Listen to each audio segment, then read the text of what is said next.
Hi. It looks like I got assigned to teach Foundations of Pharmaceutical Care with you next fall. I'm not sure why. To be honest with you, I don't fully understand pharm care, and I don't know why it's one of the first things we teach to first-year pharmacy students. Shouldn't they learn about medications first? Well, do you have a few minutes? I can tell you more about pharmaceutical care and why we teach it the way we do at Minnesota. Pharmaceutical care is the professional practice of a pharmacist. It's made up of three components: philosophy of practice, patient care process, and practice management systems. Philosophy of practice? I thought pharmacy was about science and medications, not Plato and Socrates. Well, the philosophy of practice is what guides pharmacists in their work. Think of it like a compass. The philosophy of practice is the most important concept of pharmaceutical care, and without it we would be lost. However, it can be the hardest to grasp, so let me show you what it's all about. The philosophy of practice consists of four pieces that, when taken together, influence the decisions a pharmacist makes in practice. First, pharmacists meet the social need to control drug-related morbidity and mortality by optimizing the use of medications. Second, it is a pharmacist's responsibility to identify, resolve, and prevent drug therapy problems. Third, pharmacists carry out these responsibilities in a patient-centered way. And finally, pharmacists meet this need by using what is called a caring paradigm.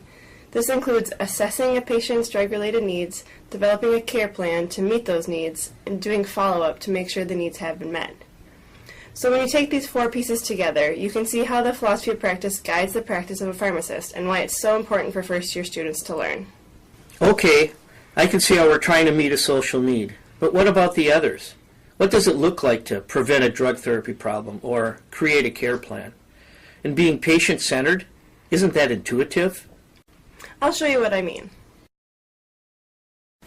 So you remember the fourth component of the philosophy of practice, how you assess first and then create a care plan and finally do follow-up? Well, those three pieces make up the second part of our pharmaceutical care practice. We call the patient care process. First, let's start with assessment. The only way to assess a patient's needs is to first understand the patient's medication experience. The medication experience includes all events in a person's life involving medication and how he or she feels about medications. You understand a patient's medication experience by developing a therapeutic relationship with them. Both the practitioner and the patient know their responsibilities, and an alliance forms for the purpose of optimizing the patient's medication experience. To accomplish this, you ask about the patient's attitude toward, understanding of, and expectations regarding medication. You also ask about how he takes his medication, what concerns he has, or if there are any cultural, ethical, or religious issues influencing how he takes medication. Here's the key thing to remember. Your goal as a practitioner is to improve your patient's medication experience, to make it better than it was before you provided care. After the medication experience, we move on to the rest of the assessment and evaluate your patient's drug-related needs. Specifically, is the medication indicated, effective, safe, and convenient? Oh, right. IESC. The students go over that in lab when they are learning about dispensing medications. Exactly. Evaluating IESC is a rational approach to assessing drug therapy, regardless of practice setting. As you can see, there are many connections between pharmaceutical care and the rest of our curriculum. For example, what students learn in pharmacology helps them determine if medications are effective by asking what is the site and mechanism of action, and safe by asking what side effects can we anticipate. Another example is when students learn about kinetics and drug metabolism. When they determine if renal dosing adjustments are needed, students are also evaluating effectiveness and safety. Finally, in drug delivery, students learn about absorption of medications, which helps evaluate effectiveness and also consider dosage forms, which can affect convenience of medication. Learning pharmaceutical care lays the foundation and provides a framework or scaffold for students to apply all the other knowledge and skills they will gain in the curriculum. I see what you mean. But back to the patient care process. In the assessment stage, students are evaluating IESC to identify unmet drug-related needs, which then translate into drug therapy problems. Wait a minute. Drug therapy problems? How do I know what a drug therapy problem is?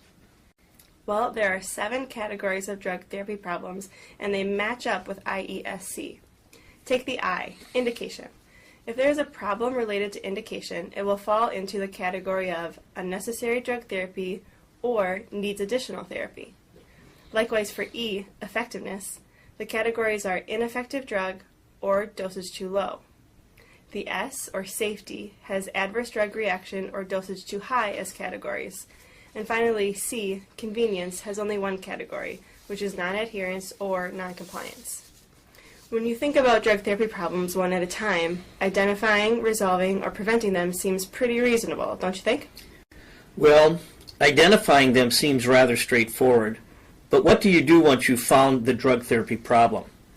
From there, you continue through the steps of the patient care process. We work with the patient to weigh risks versus benefits of different therapeutic options that will resolve or prevent drug therapy problems.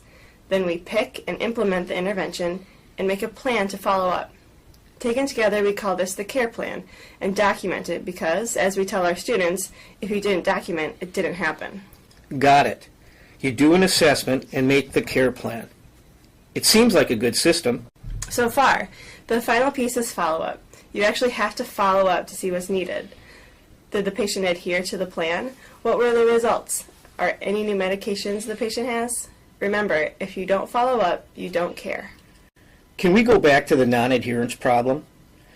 I think adherence would be much higher if a patient is actually involved in the development of their care plan. Exactly. That's patient-centered adherence.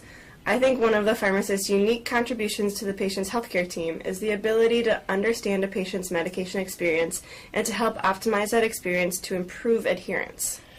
So that's the patient care process: assessment, care plan, and follow-up. It seems pretty straightforward.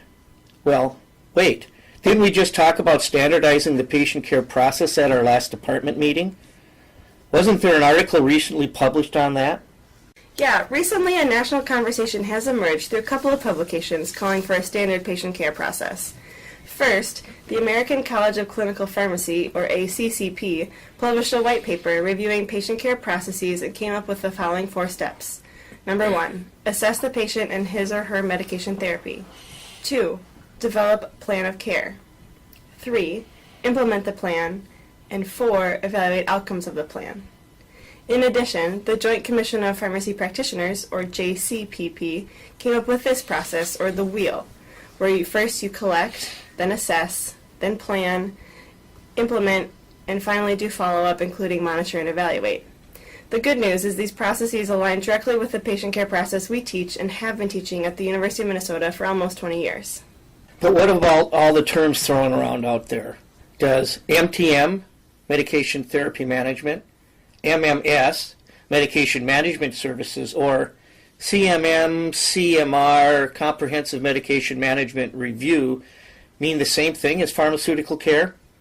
Well, different payers and groups have used and defined these terms differently. When we teach MTM or MMS or CMM here at Minnesota, we are talking about Comprehensive Pharmaceutical Care Services. Just so I'm clear, can you explain the relationship between pharmaceutical care and these services? Happy to. This is a confusing point for our students as well. Pharmaceutical care is the professional practice of the practitioner, providing medication management services to patients within a health system. Medication management services are the activities a non-professional sees when a professional is applying his knowledge and skills to execute his professional responsibilities. If that's still a little unclear, think about the last time you were at the dentist. What we as patients observe at the dentist are the services he or she performs for us: drilling, filling, etc. But what the dentist sees is very different. It's her professional practice, her decision-making process, and her professional techniques. It is essentially the same activity or experience described at 2 levels: the professional practice of the practitioner and the services experienced by others in the healthcare system. In our case, the professional practice of a pharmacist is pharmaceutical care, and the services delivered are medication management services. Okay, that makes sense. We still have one more component of pharmaceutical care to discuss: practice management systems. A practice management system includes all the support required to provide a service to patients in a proficient and productive manner. First, a practice needs a clear mission. Second, all the resources required to deliver the service. These could be physical, financial, technological, and human resources. Third, a practice needs the means by which the service can be evaluated. And finally, a practice needs the means to reward the practitioner and financially support the practice. So there you have it, our course in a nutshell. Okay, so let me try to summarize. Pharmaceutical care consists of three components: the philosophy of practice, the patient care process, and the practice management system. Everything the student learned at the College of Pharmacy fit into this framework. It allows them to apply their scientific and clinical knowledge and their skills to optimize patients' medication experiences. What we teach here aligns with the emerging national conversation about the importance of a standard patient care process. And finally, MTM, MMS, CMM, etc. are the services a patient receives and experiences when a pharmaceutical care practitioner is executing his or her professional responsibilities. Okay, I think I'm ready for this semester to start. Now, if I could just figure out this Moodle, Doodle, or Google thing.